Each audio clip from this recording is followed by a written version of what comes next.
இந்த வீடியோவை கடைசி வரை பாருங்க. இங்க ஒரு பொண்ணு ரோட்ல குப்பை அள்ளுற வேலைய பார்த்துக்கிட்டு இருக்காங்க. அப்ப பக்கத்துல ஒரு குழந்தை அழுகிற சத்தம் கேட்குது. இந்த பொண்ணும் அங்க யாரு இருக்கான்னு போய் பார்க்கிறாள். அங்க யாரோ இந்த குழந்தையை அனாதையா தவிக்க விட்டுட்டு போயிருக்காங்க. உடனே இந்த பொண்ணு அந்த குழந்தைய தூக்கிக்கிட்டு பக்கத்துல இருக்கவங்க கிட்ட போய், இந்த குழந்தை யாருன்னு உங்களுக்கு தெரியுமா, இந்த குழந்தை உங்களோட தான் கேட்கிறாள். அவங்களும் யாரோடதுன்னு தெரியலன்னு சொல்றாங்க. உடனே இந்த பொண்ணு அந்த குழந்தைய தூக்கிக்கிட்டு தன்னோட வீட்டுக்கு வராள். இந்த பொண்ணு யாருமே இல்லாத அனாதையா தான் வீட்டுல வாழ்ந்துகிட்டு இருக்காள். அதனால இந்த குழந்தைய நம்மளே வளர்க்கலாம்னு முடிவு பண்ணி தன்னோட ஆசைகள் எல்லாத்தையும் மூட்டை கட்டி வச்சுட்டு தன்னோட மொத்த பாசத்தையும் அந்த குழந்தை மேல காட்டி வளர்க்கிறாள். இப்படியே கொஞ்சம் வருஷம் போனதுக்கு அப்புறம் அந்த பொண்ணு ஸ்கூல் போற அளவுக்கு வளர்ந்துட்டான். இவங்க 2 பேரும் ரொம்பவே சந்தோஷமா வாழ்க்கைய வாழ்றாங்க. ஒரு நாள் இந்த பொண்ணோட அம்மா குப்பை அள்ளுற வேலைய பாத்துக்கிட்டு இருக்கும்போது அவங்களுக்கு மயக்கம் வர மாதிரி இருக்கவும் பக்கத்துல இருக்க ஒரு சேர்ல போய் உட்கார்றாங்க. காலேஜ் முடிச்சிட்டு வந்துகிட்டு இருந்த இந்த அம்மாவோட பொண்ணு தன்னோட அம்மாவை பார்த்த உடனே அம்மா கிட்ட போய், அம்மா உங்களுக்கு என்ன ஆச்சு, வாங்க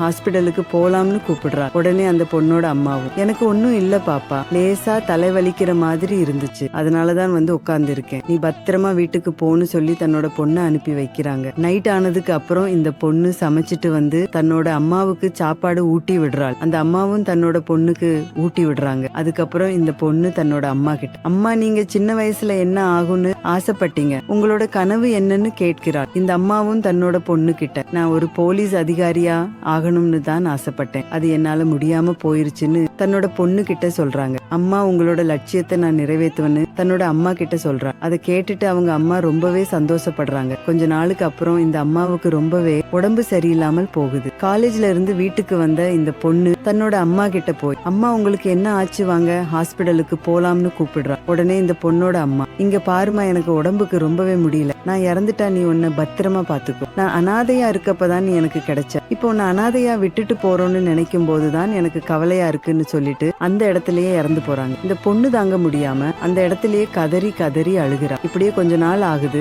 அம்மா போன துக்கம் தாங்க முடியாம இந்த பொண்ணு மனசு உடைஞ்சு போயிரா. வீட்டுக்கு வெளியில உட்கார்ந்து அழுதுகிட்டு இருக்கும்போது இந்த பொண்ணுக்கு ஒரு லெட்டர் வருது. அந்த லெட்டர்ல இந்த பொண்ணுக்கு போலீஸ் வேலைக்கான அப்பாயின்ட்மெண்ட் வந்து இருக்கும். அம்மாவோட கனவையும் லட்சியத்தையும் காப்பாத்தின இந்த பொண்ணு அம்மாவோட போட்டோவுக்கு மாலை போட்டு ஆசீர்வாதம் வாங்கிட்டு அவளோட வேலைய பார்க்கிறதுக்கு அங்க இருந்து டிபார்ட்மெண்ட்டுக்கு கிளம்பி போறாள். அம்மாவோட கனவையும் லட்சியத்தையும் காப்பாத்தின இந்த பொண்ணை பாராட்ட நினைச்சீங்கன்னா இந்த வீடியோவுக்கு ஒரு லைக் போட்டு கமெண்ட்ல சூப்பர்னு கமெண்ட் பண்ணுங்க.